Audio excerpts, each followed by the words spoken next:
মানুষ কত বিভৎস পৈশাচিক হতে পারে গুম কমিশনের প্রতিবেদন তার বড় উদাহরণ হয়ে থাকবে বলে মন্তব্য করেছেন প্রধান উপদেষ্টা অধ্যাপক মোহাম্মদ ইউনূস। রোববার প্রধান উপদেষ্টার বাসভবন যমুনায় কমিশন গুম সংক্রান্ত চূড়ান্ত প্রতিবেদন জমা দেওয়ার পর এই মন্তব্য করেন তিনি। প্রতিবেদনে শেখ হাসিনার নির্দেশনায় অনেক গুমের ঘটনা ঘটেছে। আইনের তোয়াক্কা না করে ভারতের হাতে কয়েকজনকে তুলে দেওয়ারও প্রমাণ মিলেছে। বিস্তারিত সুমন তানভীরের প্রতিবেদনে। ২০০৯ থেকে ২০২৪ দেশের ইতিহাসে এক কলঙ্কিত শাসন অধ্যায় হিসাবে লিপিবদ্ধ থাকবে ইতিহাসের পাতায়। এ সময়কালে বিরোধী মতের ওপর শুধু দমন-পীড়ন নয়, বাধা হয়ে দাঁড়াতে পারে এমন অনেক মানুষকেই নিখোঁজ করে দেওয়ার ঘটনা ঘটে। ইলিয়াস আলীর মতো হাই প্রোফাইল থেকে শুরু করে একদম মাঠ পর্যায়ের নেতাকর্মী, ব্যবসায়ী কেউ বাদ যায়নি এ তালিকা থেকে। তবে সংখ্যাটা এখনো অধরা। ৫ আগস্ট পট পরিবর্তনের পর গঠন করা গুম কমিশন তার চূড়ান্ত প্রতিবেদনে অবশ্য সংখ্যাটা বলছে ৪ থেকে ৬ হাজার, যার বড় অংশই বিএনপি জামাতের নেতাকর্মী বলে দাবি করছে তারা।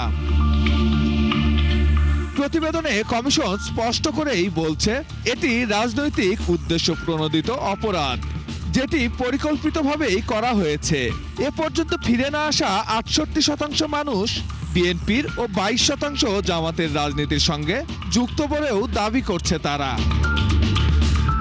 রোববার প্রধান উপদেষ্টার বাসভবন যমুনায় গুম সংক্রান্ত চূড়ান্ত প্রতিবেদন জমা দেয় গুম কমিশন, যেখানে উল্লেখ করা হয় হাই প্রোফাইল গুমের ঘটনাগুলোতে সাবেক প্রধানমন্ত্রী শেখ হাসিনা সরাসরি জড়িত থাকার প্রমাণ মিলেছে।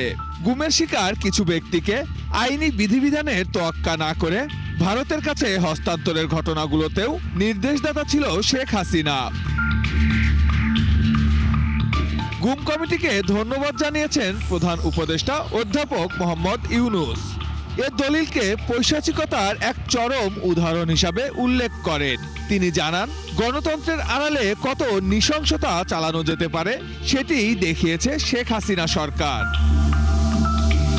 আয়নাঘরের পাশাপাশি যেসব জায়গায় বিচার বহির্ভূত এসব হত্যাকাণ্ড সংঘটিত হয়েছে সেসব জায়গাকে ম্যাপিং করারও নির্দেশনা দেন প্রধান উপদেষ্টা। সুমন তানভীর, ৭১, ঢাকা।